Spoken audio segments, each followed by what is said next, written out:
How you doing? Andre D. Harrison here. I'm the founder and director of the Roll Call, and I am also, I guess, the facilitator for this Dad Talk Tuesday thing that we do.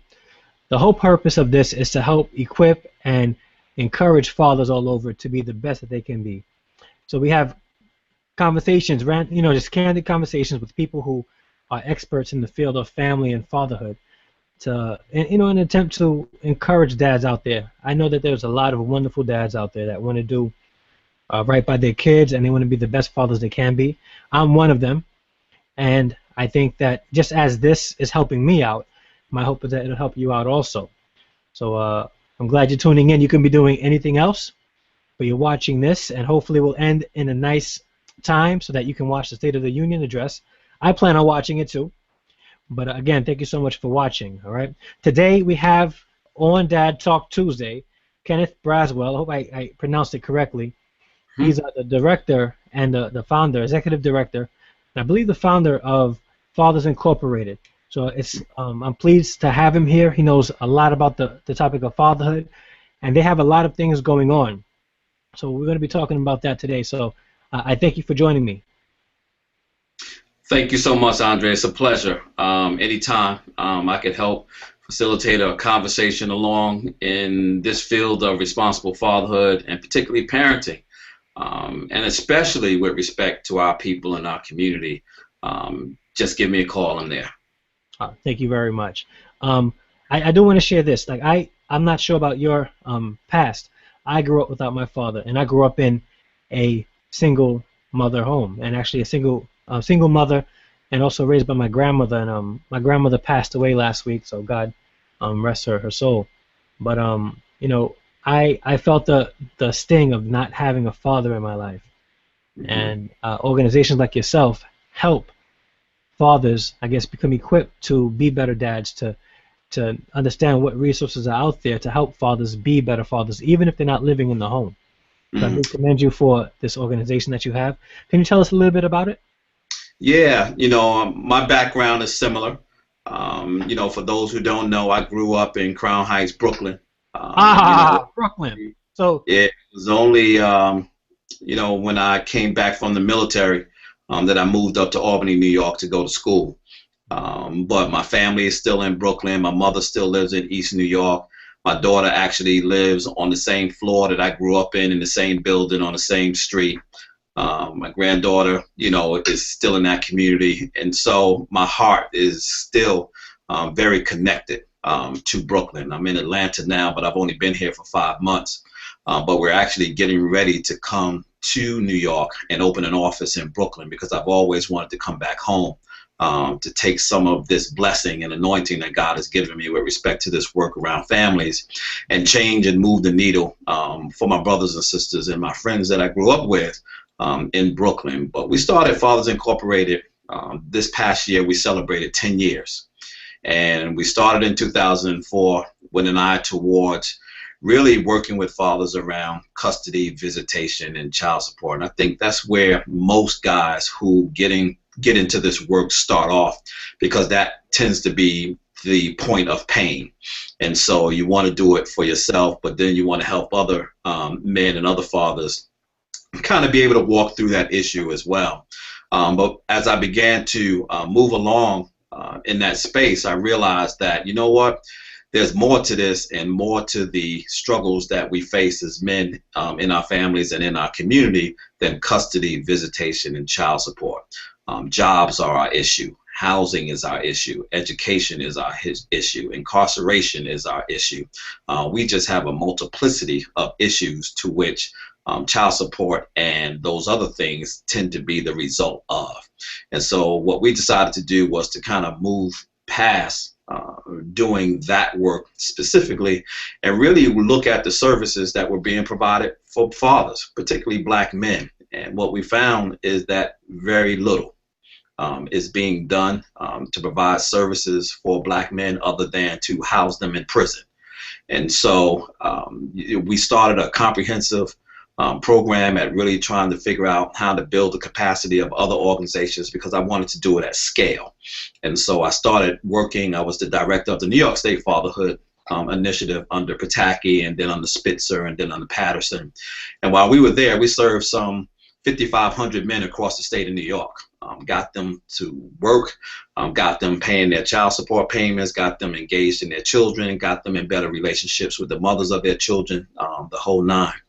And since then, fast forward, in 2010, we became the prime contractor for the U.S. Department of Health and Human Services National Responsible Fatherhood Clearinghouse, which also oversees the President's Fatherhood Initiative. And so here we are in 2015 with 10 years under our belt, and still with a lot of work to do. Wow. Wow. So you guys have been doing this for a long time. So I'm glad that you're on this show talking with me about this, and I'm delighted to have you and the experience, because I started an organization called the Roll Call, which encourages fathers to answer their role, call to fatherhood and being a man. And it's really also trying to help young men discover what it is to be a man. Like when young men are growing up without fathers, all right. Let me say it like this: in the African American community, and actually in American communities in general, not just African American, unless you're Jewish, there's not really a rites of passage for young men. So when young men are growing up, they don't have that that celebration of what it means to be, or what it is to become a man. So if you're Jewish, you have the bar mitzvah, and in different countries you may have something, but in America, primarily for the young men, there isn't. You have the Sweet 16s for girls.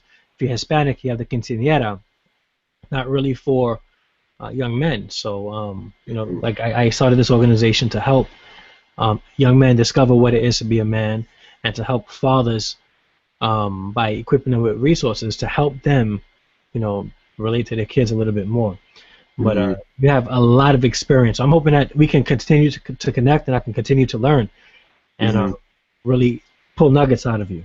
Yeah, no, it's good, because I have a lot of stuff in my head that oftentimes I'm trying to figure out how to get out. And so oftentimes I'll do interviews just to kind of even sort and strip apart the things that I'm thinking, because, in this work, we get bombarded by a lot of issues and a lot of things.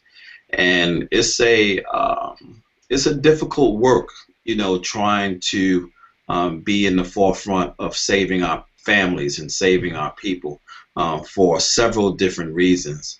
And so, but I'm motivated by knowing that we are great people destined for great things, and our situation does not dictate our existence and our destiny. And so I know that for Black people, what we're going through right now, this is just a bump in the road. Where we have to get back on track is really recognizing that we are a chosen people, and chosen to do great. And our kids deserve their parents to understand that, and also to speak to them with that tongue. And so you said something very significant just a few seconds ago about training our children and walking them through a rites of passage program. And unfortunately, in our community, the streets and jail has become our Black boys' rites of passage, and that is extremely unfortunate and sad. And we have to turn that around to ensure that that is not the path that they go through in order for them to understand their value. Absolutely, man. This is good. And you talked about families, and a couple of weeks ago you posted on your Twitter, you tweeted an article about single motherhood being the new norm in society today in America. And when I read that article, it sort of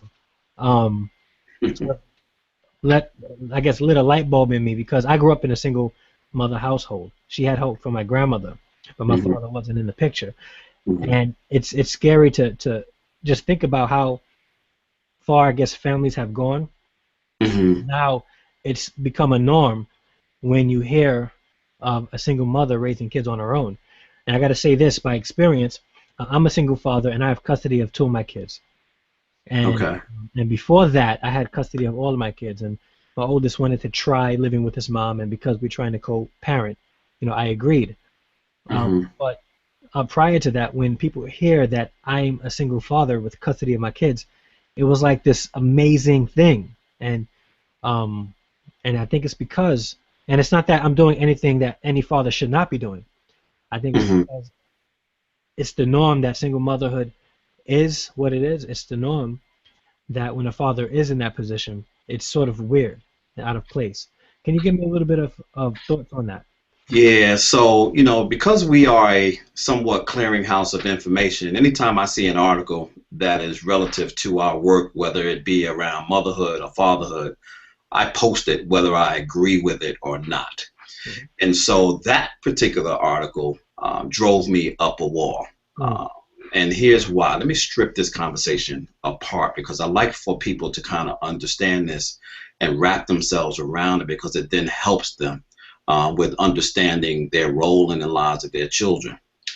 First of all, single motherhood is not the new norm. It is an unfortunate reality. And mm, so, for every single mom, there is a single dad, right? Single mom doesn't denote parenting status. Single mother denotes marital status. mm, And so you said something very clear. You said, I am a single father with custody of our kids. mm, Unfortunately, most single mothers have custody of their children. That is the nuance. It's not that they are single, because again, for every single mother, there is a single father. The question is, where is he on the continuum of being a parent to his children?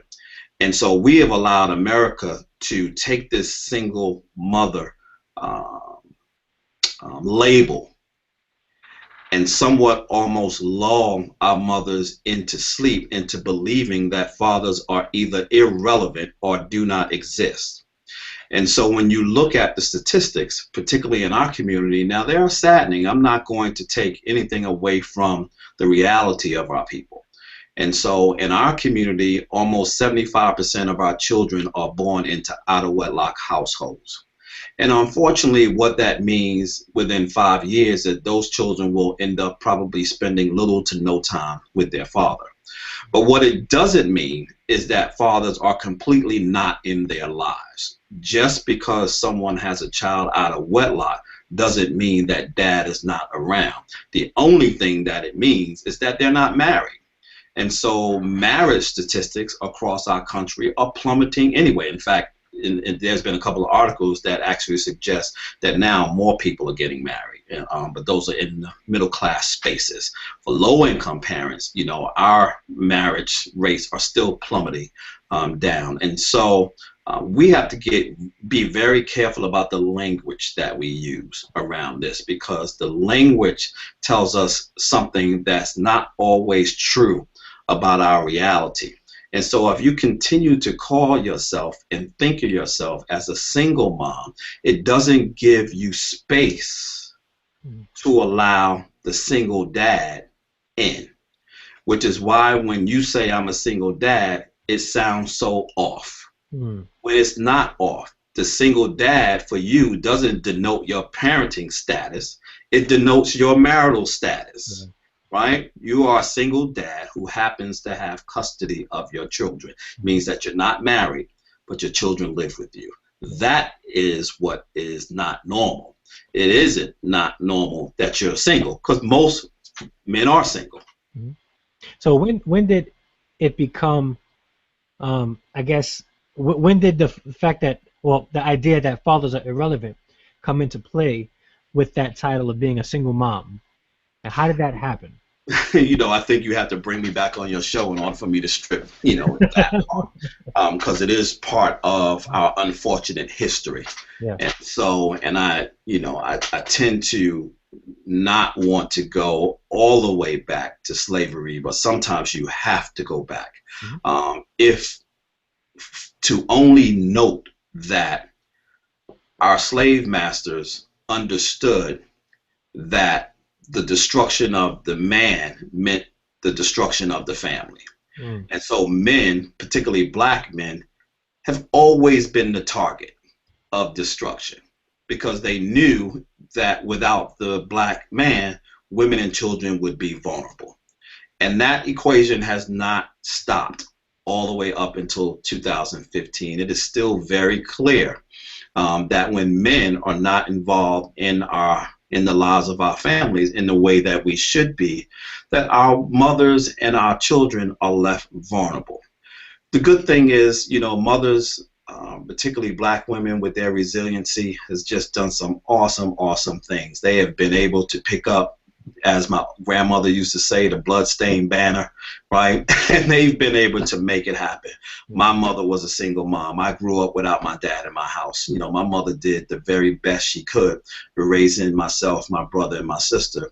But my mother was also very clear with us on one thing that she was adamant about. And she used to tell us without hesitation that I could be the best mom that you will ever need, but there's one thing that I can never be to you, and that's your father. Yeah. And I got that.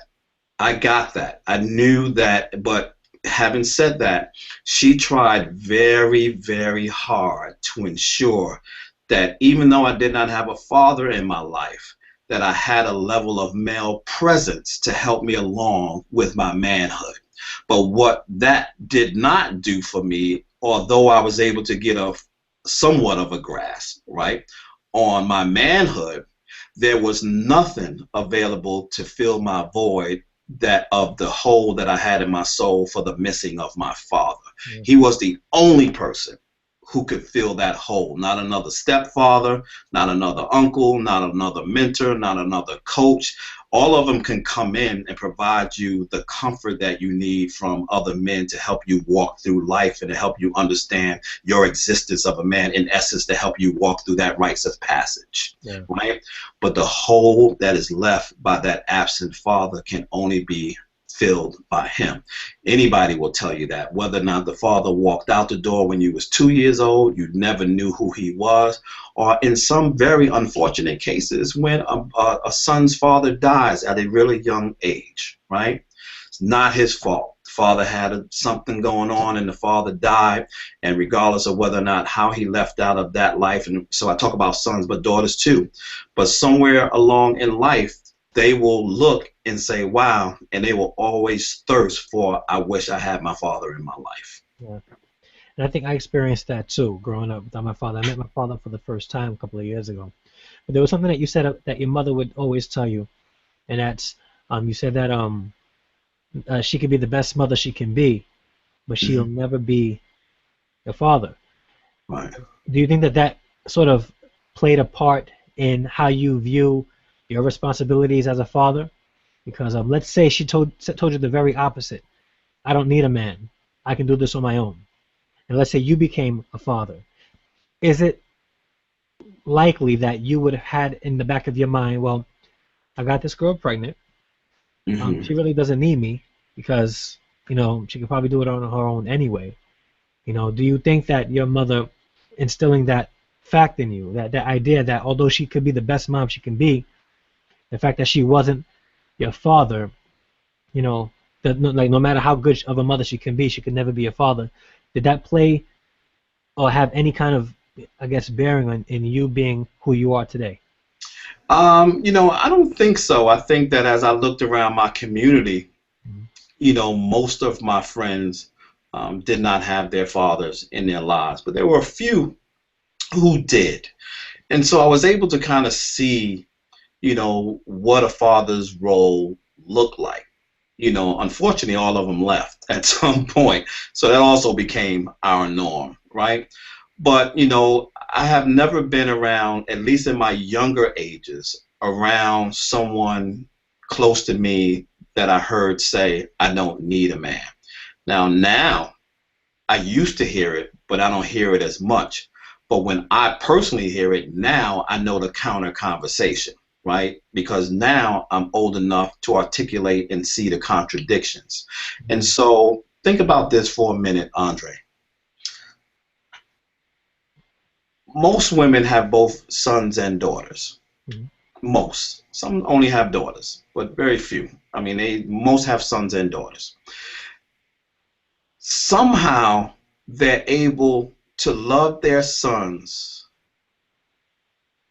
without hesitation but have a healthy disdain for men? How does that happen? How can you love your own son but hate men? How can you say, I don't need a man when you have a son? Mm-hmm. What are you saying to your son when you say that? What you're saying to him is that his existence as a man is irrelevant. And you're getting that from the source. I'm Mm-hmm. your mother, and I'm telling you that men are irrelevant because I'm telling you that I don't need a man. When the language should just simply be, I don't need just any man. Mm. I need the man that is perfect for me, Yeah. that cherishes me, that recognizes me, that understands my value, understands the value of my children, and can provide and protect me and my family in a way that a man should be. If she says that, then she's sending a very different message to her sons and her daughters. Mm. And that is, not any man will do, right? Not any woman will do for me. And so I think that we just have to, shows like this, I love doing because I think that we have to just take time to take a step back away from ourselves.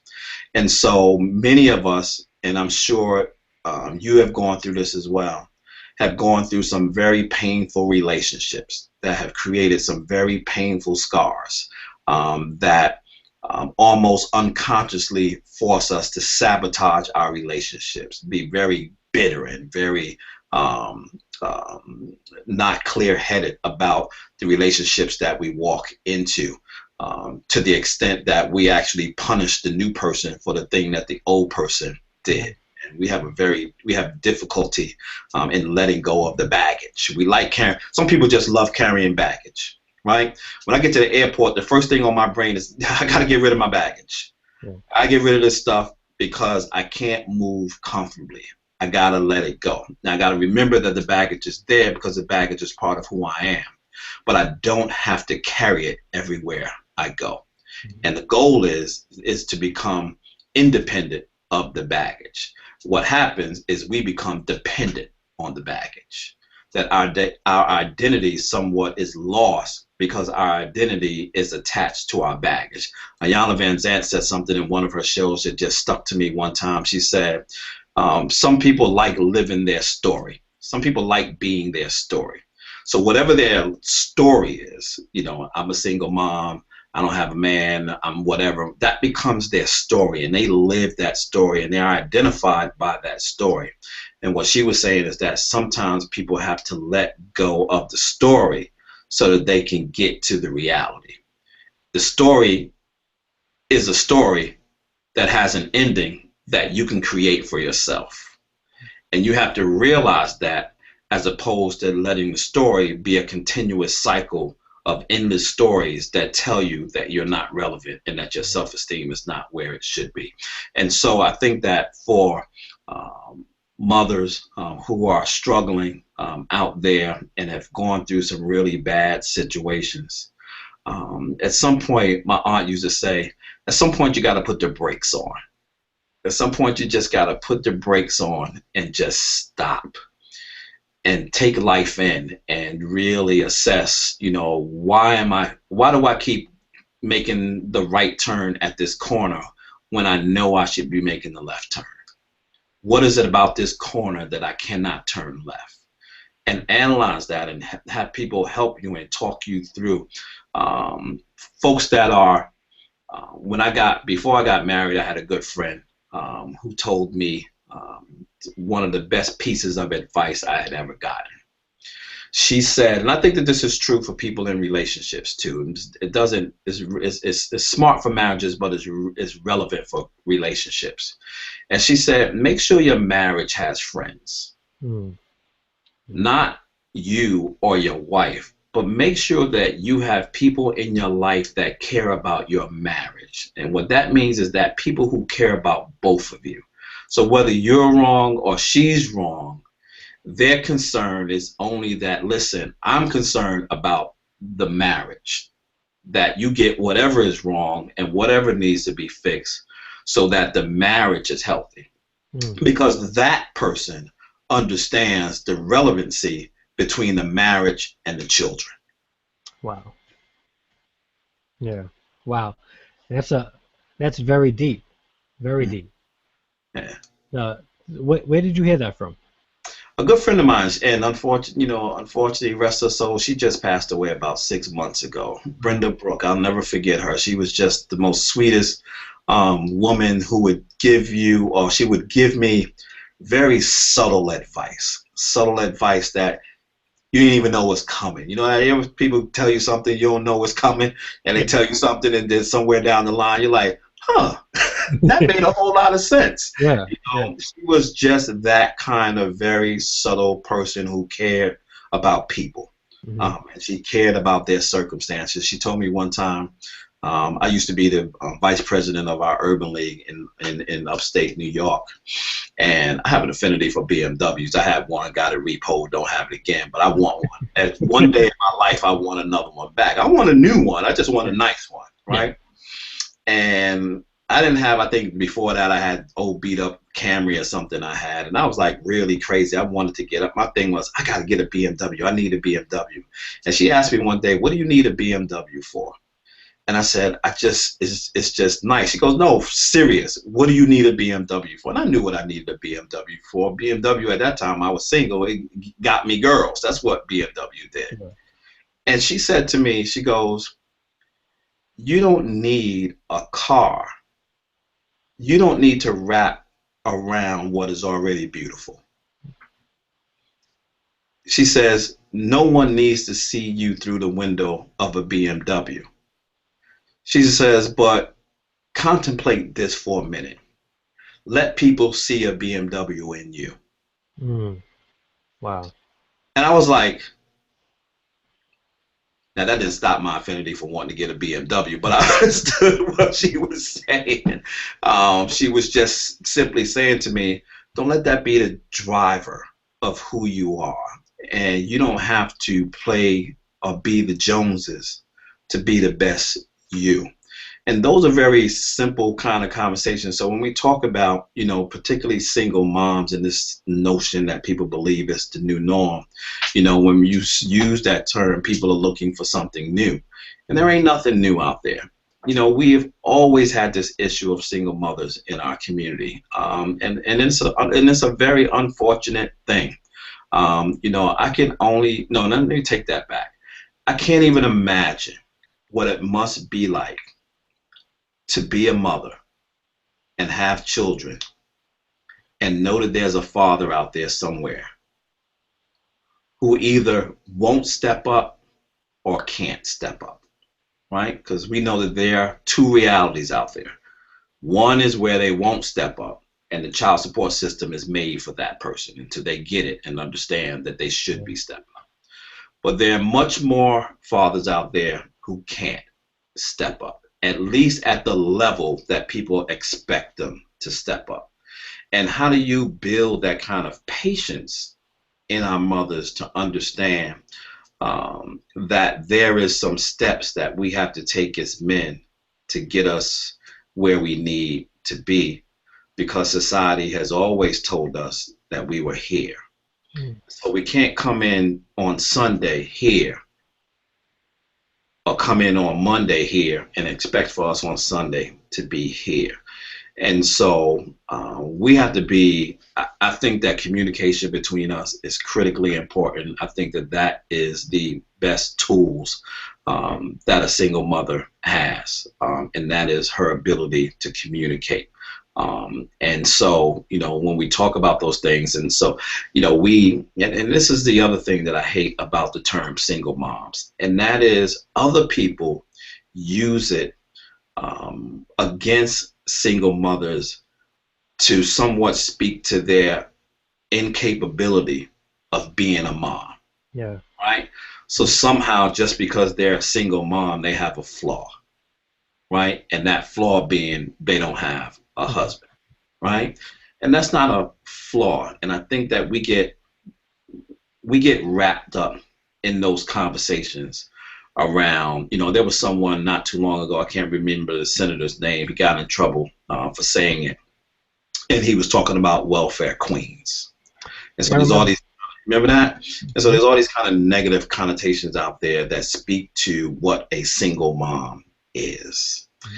And I think that at some point, if I had my life to live, that we would find a way to wrap ourselves around simply just calling ourselves parents, Yeah. because that's who we are. Hmm. We're parents. I'm a parent who happens to be a dad. Yeah. The mothers of my children are parents who just happen to be moms. But we are all parents. And that's where the co parenting piece comes in. Hmm. The non resident stuff makes it more difficult. And obviously, the blended families make it even more difficult to be able to do this stuff. Hmm. But everybody, has to walk in understanding that the ultimate goal of the family is the well being of the children. And so, we can go all over the place with this thing. And I don't point fingers in any way because we are simply humans that make mistakes. The question is, how do we make a mistake and get over our mistake? Um, the man, one could possibly say that the man that a single mother had her child with was a mistake. And then another person could say, God doesn't make mistakes. So the question is, what is in life for this child that you have to figure out with or without their father? Yeah. Or how can you contribute to this situation to get him to be able to get to a place where he understands the critical importance of being in the life of his child? How do you get there? Right? How do you get to that space with him? And so that's a difficult work ahead. We ain't there yet. We're getting there. And I think we are beginning to have conversations that really help us along in doing this. There are very few moms, you know, very few. I mean, you see them on Facebook. You see the angry single mom on Facebook, the one who's been jilted and that's hurting and those kinds of things. But very few moms that I encounter say that they do not want the father of their children in their lives. They Hmm. just don't say that. It's just not true. It's not true that single moms do not want the fathers in the lives of their children. They don't want them in the lives of their children the way that they are, right? Hmm. But they want them in.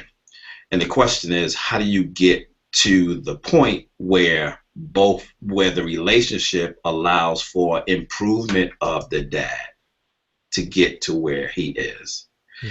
and or recognition that he is where he is and where he is supposed to be, but not where you want him to be, because that's another issue. But then the challenge also comes in where could you be enabling him, by I guess pacifying the fact that he may not be where he is, but Hmm. being tolerant of where he is. Could that be sort of like Oh, a two-edged absolutely. sword? Yeah. Absolutely. You got to know your man. And so you picked him. Yeah. So, I mean, you may have picked him quickly, but you also got to quickly figure him out. Just as quick as you pick him, you got to figure him out and you have to understand him. I mean, that is where the beauty of courting comes along, right? Remember, I mean, my family is from Brooklyn. I mean, my people are in Brooklyn, but my family is from North Carolina, Hmm. right? And so I remember that room. And so my cousin would come in, my cousin would be home and he would be dating someone, and he would bring the girl over to the house and they went into that little room with the couch and the plastic covering in that we weren't allowed to go in, right? That was Yeah. the courting room. But the interesting thing is that room was right off of the living room or right off of the family room. So when the family was watching TV, what was in full view of all of us Hmm. was the Yeah. interaction of my cousin and his girlfriend or whoever happened to be over the house. And that was courting. That was, you need to get to know each other. You need to get to know my family. You need to get to know, we need to know some. I mean, it's interesting because when I go to North Carolina now, I'm 53 years old. And I go to the Piggly Wiggly, which is my favorite store. I just love going. I just love saying Piggly Wiggly. Yeah. It sounds good. It rolls off the tongue just perfectly. Yeah. And so people will still walk up to me, older folks, and say, huh, you must be one of them Braswell boys. And so we laugh about that and we dismiss that, but at the same time, they were saying something. What they were saying was, I know your breed. I know where you come from. I know how you were raised. I know what you should know because I know your people. And today, one of the things that I impress on my daughters the most, both of them, my 21-year-old who's getting ready to graduate from college, and my 15-year-old who's in the 10th grade. And my thing to both of them is if you decide to date somebody, know them. Don't just be introduced to them by your girlfriend. Know them before you give them a title in your life. Because titles are earned. And it's just not by virtue of being in your space. So when you call him so I know what a boyfriend means. So I assume that when you call somebody your boyfriend, I have a definition in my head of what that means, and I'm assuming that you have the same definition in your head. So if we're clear and cool on the definition, then I'm cool with you calling him a boyfriend. But if you're calling him a boyfriend and your definition of a boyfriend is different from mine, then me and my daughter have a problem, and he has a problem. Yeah. Right? And so, that's just parenting one-on-one. I mean, it is parenting one-on-one. But again, to this conversation about single mothers being the new norm, I really do wholeheartedly believe that is not the new norm. It's a very old and unfortunate reality that has happened to be the norm for a very long time. But having said that, for every single mom that is out there, there's a single dad, and we need to recognize that. Yeah. Amazing. Great talk on that. And I think that you're right. Getting the idea of single motherhood being a norm out of our mind and just consider it as, it's pretty much it is what it is, but it doesn't have to be that way. There is a single dad in the picture also. It's a very good way to look at it. And I think that kind of mindset would help move us forward into valuing family and co-parenting a little bit more. Right. So a very deep thing. And the mentoring, figuring out, how do we get our single moms in a space to have, spiritually sober-minded, healthy men to serve as mentors. I know we're married, and my wife has a serious problem with my son being around anybody that we don't know. Yeah. That's just the world we live in. Yeah.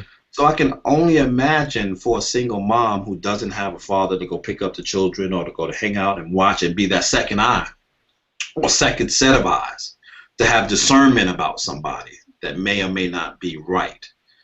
And so them constantly being in protection of their children from the world because they are so vulnerable to very dysfunctional behavior out there and against our children. And so the reality is when mothers are single, that the pressure of being perfect is so overwhelming that oftentimes I believe they feel like they're alone. Yeah. Particularly when there's now girlfriends are girlfriends, and I'm taking this information from my wife and my sister, so this is secondhand information. Yeah. Girlfriends are girlfriends, but there's nothing like a sober and responsible man helping you understand the nuances of your child with respect to being able to figure it out together. Because there's some things that, my wife and the mother of my daughters knows about my daughters, but there are things about them that I know that they don't know.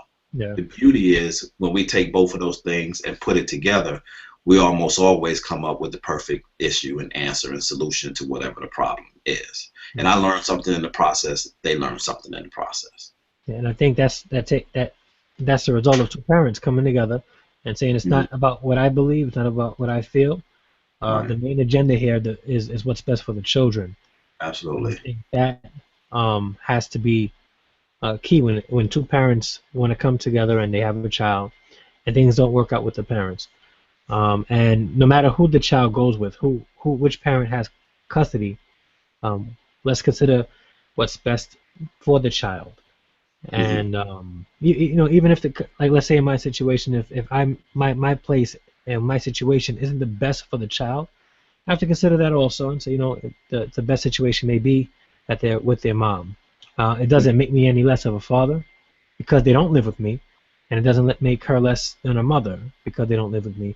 But yeah, and still we'll come together, make the decisions that need to be made together for the benefit of our children. And I think that whole single mother thing being the norm um, really could put if people grasp that and run with it, it can really cripple, I guess, the family dynamic in America even Mhm. further, and continue to push fathers to the place of irrelevancy in family culture today. I think you brought up a very good point with the whole thing about single mothers being a norm, and I really appreciate your input. Really Okay. do. Yeah. I mean, this is just, our lives today centers around our ability to be able to raise our children Yeah. in a way that will allow them to be to take over this, to take our mantle or take our I forgot what you call those things, baton, take Baton. our baton and be able to run this race and not have to worry about us. And so I was on an interview today with Crisis Magazine, and Judge Blackburn asked me a question about whether or not we are just too far in to get out. And my response to her was, we are in an unfortunate space that we do not have the luxury of doing one thing. That this is a all hands on deck, and we have to really figure out how to be and how to do the best we can in our own lanes. My lane just happens to be fatherhood. I don't ever give the impression that building the capacity of men to be better fathers is the silver bullet, the thing that's going to save everybody. Yeah. Uh, but I do know it's a critical piece and one that is left untalked about and it is left undealt with. And so, in my lane of responsible fatherhood, I am going to push as hard as I can to at least get that piece of the equation right. And my support of other lanes will be that as I get my piece right, you get yours right, the next person get theirs right, and the next person get theirs right, that ultimately we will begin to see the needle move a little bit. But when I try to be in someone else's lane, something that I'm not, I get nowhere. I mean, it's Mhm. kind of like being in my car driving on vacation, but me wanting to get in the car of the car that just passed me by. Well, getting in the car that just passed by might be going a little faster, but it ain't going where I'm going. Yeah. Or it could be a BMW, and you like Right. it so much you're trying to follow it. Yeah, absolutely. And so I just think that we just need to really begin to talk more. Stop believing, what the media says about us. I mean, we need to do more of this dialogue, and more people need to be on listening to this kind of dialogue so that we can figure this thing out. Yeah. There also needs to be more conversation between men and women. I mean, really down to earth, heartfelt conversation about what are we going to do together to save our kids. And Yeah. so, our work is around responsible fatherhood. But it doesn't mean that I'm only concerned about fathers. I'm concerned about moms. I'm concerned about daughters. I'm concerned about sons. I'm concerned about daughters, grandmas, aunties, cousins, and the like. I'm concerned about everybody, and particularly when it comes to my community. And I don't, give any apologies for being concerned about Black families. Yeah. And so I'm Black. It's what I know. And Yeah. so it would be very hard for me to work as hard as I do in other spaces. That doesn't mean I'm not concerned for other spaces. But what it does mean is I'm in a very particular spot to understand the clientele that I serve and the people that I work on behalf of, and be able to do that in a way to which my experience informs me. Yeah. I can't take that somewhere else. I can only hope that if I get something right for you, that it will also be right for somebody else. But Yeah. the model that I do that is the model that I create with you. And hopefully that it does work for somebody else. And if it doesn't, hopefully somebody else is making a model that works for that person.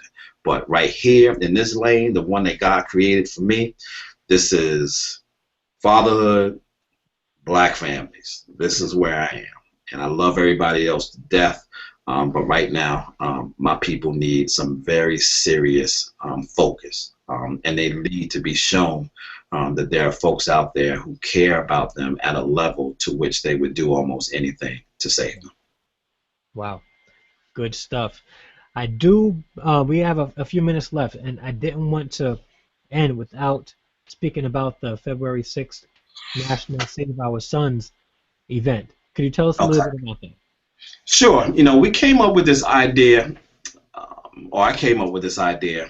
Actually, I didn't come up with the idea. God just gave it to me. I literally woke up at like 4 o'clock one Sunday morning, right before Christmas, or right after Christmas, Hmm. because I was going through this space where I'm watching everything that's taking place on CNN with respect to Ferguson and with respect to all the other things that were taking place in our country, and feeling like I wasn't doing enough, that I couldn't, that somehow the work that we do at Fathers Incorporated wasn't enough. And I knew it wasn't me going into the streets to protest. I knew it wasn't me doing this and doing that, but I knew that there was something that I had to do.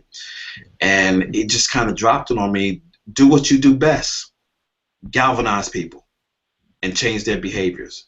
Get them to do the very basics, because the issue right now is imagery. The issue is how people see you. You're being treated, and those people are being treated in the way that society sees them. And how do you combat that? You combat that by showing them another image. And so for this particular night on February 6th, we are going to move 85 organizations in 50 cities across the country in a National Save Our Sons night that encourages everyone from the very intimate level, which is father, son, man, boy, to the larger scale, which is organizations who have the resources and the ability to do something bigger, to engage men and boys on that night. And so you don't have to do, I was talking to someone today, and I said, or I put out a video yesterday, and in the video I was talking about what people can do, and then I got frustrated trying to name them. And in my head I said, I get frustrated because people talk to me like I'm talking rocket science. I'm not talking rocket science. What I'm saying is, listen, if you are a church and your building is closed on Friday, February 6th, open your building up. And the Sunday before that, you say that on Friday, we are coming into church and we're going to pray over the men and boys in my church. Costs you absolutely nothing. I'm not telling you to go out and round up the whole community and round up the whole. All I'm saying Put together is, some crazy program. yes, Wow. do something. Yeah. Open up, go into big. You know what? We got 3 weeks to go. And so if you're not doing anything and you have a son in your house, you know what? Listen, I want you to get 3 of your friends, and we're going to go to the movies, or we're going to go bowling that night. And it's still something. The imagery that I'm trying to portray that night is that there are men out there who care and in fact, there are a lot of men out there who care very deeply about their children, are engaged in the lives of their children. But that doesn't make the 6 o'clock news. Mm-hmm. And we have to use our own media mechanisms. My good friend David Miller, who runs an organization called Dare to Be King, who actually put together the poster on the 10 things every black boy needs to know when stopped by the police, always says to me, we have to tell our own story. We have to write our own story.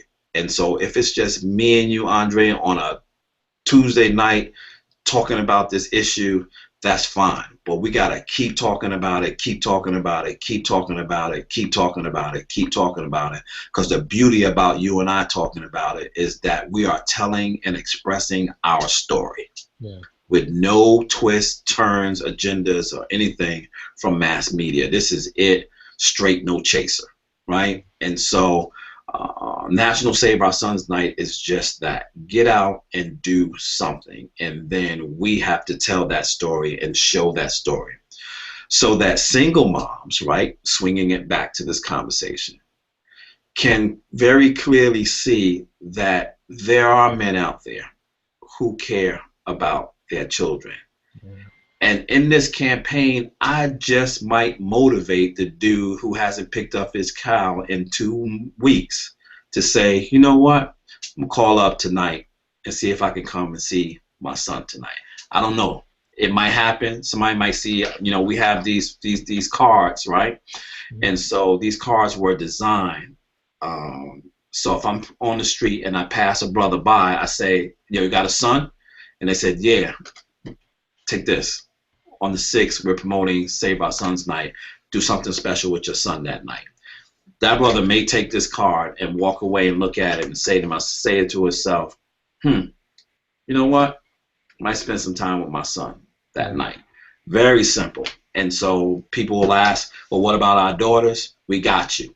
May 8th, we're having National Save Our Daughters Night because our daughters are just as important to us as fathers as our sons are, and they need just as much work in this society as our sons do. And so we are, we're about family. Again, my lane is building the capacity of fathers, but my ultimate goal to rectify, right the ship, and raise the bar on, and that's Black families across this country. In fact, across this continent, or world, whatever. Yeah. Thank you so much for being here, and I'm going to be promoting that. I've been promoting it a little bit, and I'm going to promote it even more now because I think it's important that fathers, participate in this event. It's not even, let's not call it an event. Because the hope, I guess, would be, and correct me if I'm wrong, is to, ignite something in the fathers that would help them become even more involved. Right, right. And motivate others to be involved. Because I think when dads see other dads involved, the one thing I've noticed about the 10 years of me doing this work,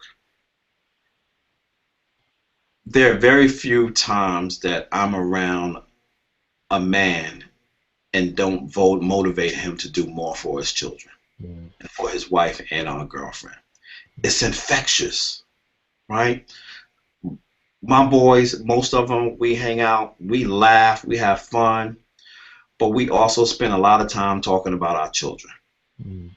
And we spend a lot of time talking about our wives and our girlfriends, our family. And that's something that men don't do. We don't sit around chatting. But I don't see this as chatting, right? And so I'll tell my boys, listen, I have a son, he's 6 years old. And when he comes for a karate class and I get amongst my boys, what's the first thing you think I want to show my boys? Yo, look at my dude. Look how high his kick is. Look at his form. I want them. It's just like the mothers who would flip out their wallets. When I get around my boys, I want them to see that my son is in karate. My other boy wants me to see that his sons are playing football. My other son wants me to see that his girls are in step class. And so it's a motivating factor that we need amongst us as men to talk more about our children and more about our wives. And we don't talk in depth about our wives, but we laugh about, their nuances. We laugh about the things that we do, because we love them so much. We laugh about, the things that are just funny and comical, and when things aren't right, we talk about those things too. But the great thing about even that conversation is that for the most part, we're friends of the marriage. And so even if dude is thinking crazy, we're like, yo, that ain't even right. You need to rethink, because even that even sounds stupid to me. Right? And you have to be able to tell your boy that, yo, that was foul. What you did was foul, and you need to go and you need to apologize for that. That was just crazy. And so, but that's the kind of, so you talked earlier about this rites of passage, but that's the kind of circle of friends we got to have. We have to surround ourselves with people who care about us as men, care about us as husbands, care about us as fathers, care about us as people in the community. And that behavior has to be infectious in a way that for those who are struggling to understand the importance in doing that, begin to see our behavior as the norm. Preach. I think there's no need to even go any further. That's it. That's it. Cut. All right, we're good. We're good. All right, we're done. Just walk away, right? No.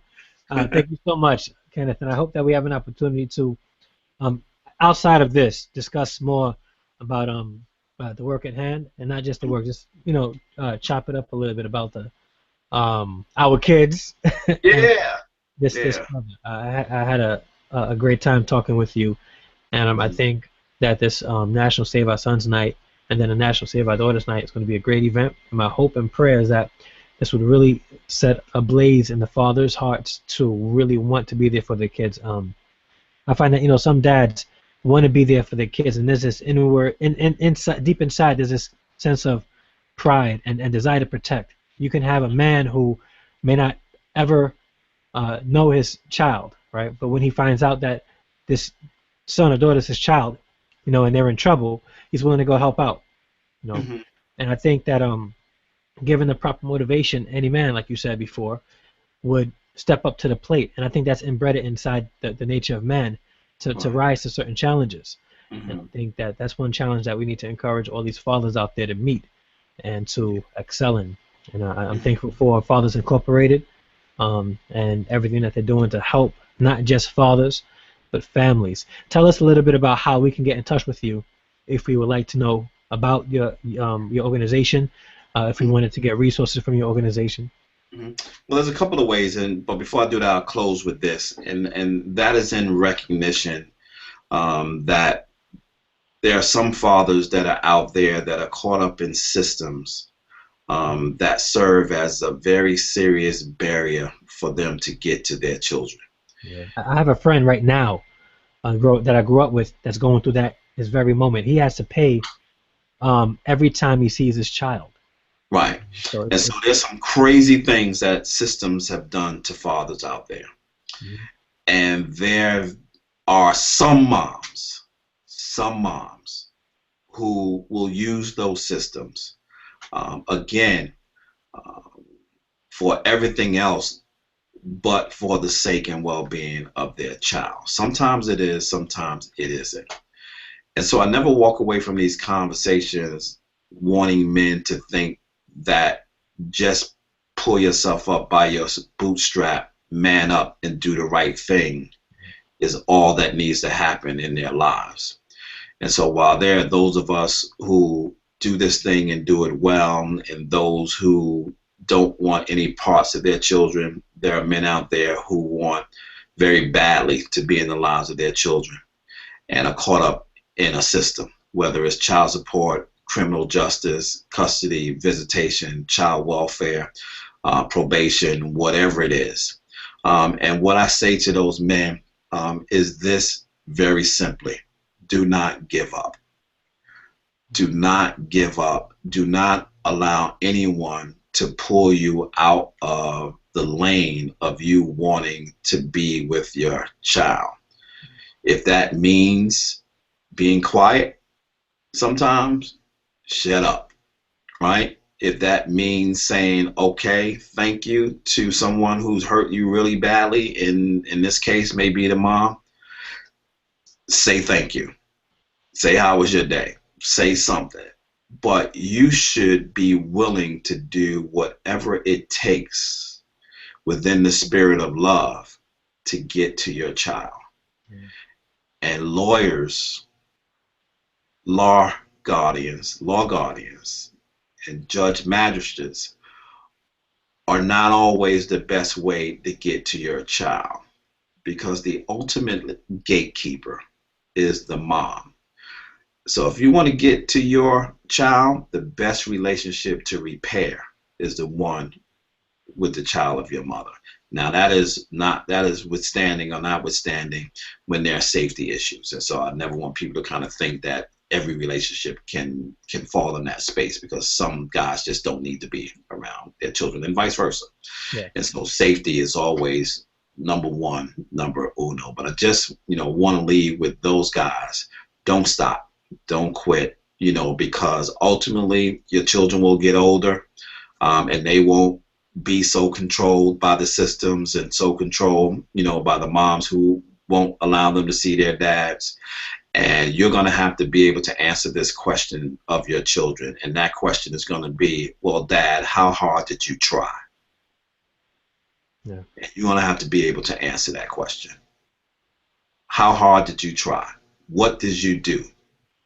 Did you really let a court system keep you from being with us? What was it about the court system that kept you from us? Yeah. Right? Was it the fact that there was a DV situation going on? Was it the fact that you were drinking? Was it the fact, or was it just simply a bad judge, right? Who just would not give you the time and space a day. Yeah. The good thing about that is judges go too. And so you keep moving until the judge changes and you get another one. And hopefully that's the one that gets you through, but you don't stop. And so people can get in touch with us various ways. The easiest is always Google. If you Google Fathers Incorporated, we pop up all over the place. But we do have a website that is www.fathersincorporated.com. We're on Facebook at Fathers Incorporated. Our Twitter handle is Fathers Incorp, FATHERSINCORP, Fathers Incorp. We're on Instagram. We got several other websites out there, and hopefully you can see our work. And I see our website up now. And as you can see, this poster behind me, is our next project. And our next project is called Dark Hearts, and we are really excited about that. And then you can also find us under our contract, or find some of our work in our contract at fatherhood.gov, and that's the work that we do for the National Responsible Fatherhood Clearinghouse, where you can get resources that can help you as an individual or an organization build your capacity to be able to serve dads better. Very I know that's good. a mouthful, but if you go to Fathers Incorporated, you'll find all that stuff. I recommend everyone watching go on the website, and also please promote the National Save Our Sons event that will be held February 6th, and it's everywhere. That means wherever you are, it's going to be there too, especially if you get together some dads and you be proactive in getting this, this National Save Our Sons night going in your community. All right. And if anyone is in the New York City area and you would like more information, or would like to get together with me and do something together, let's connect. All right. Thank you so much, Kenneth, for being with us. Thank you so much. You take care, and I'll talk to you soon. All right. Have a good night. All right. Bye. Goodbye, everybody. We're signing off until in 2 weeks. In 2 weeks, that's February. I believe it's the 3rd. Let me just verify the date.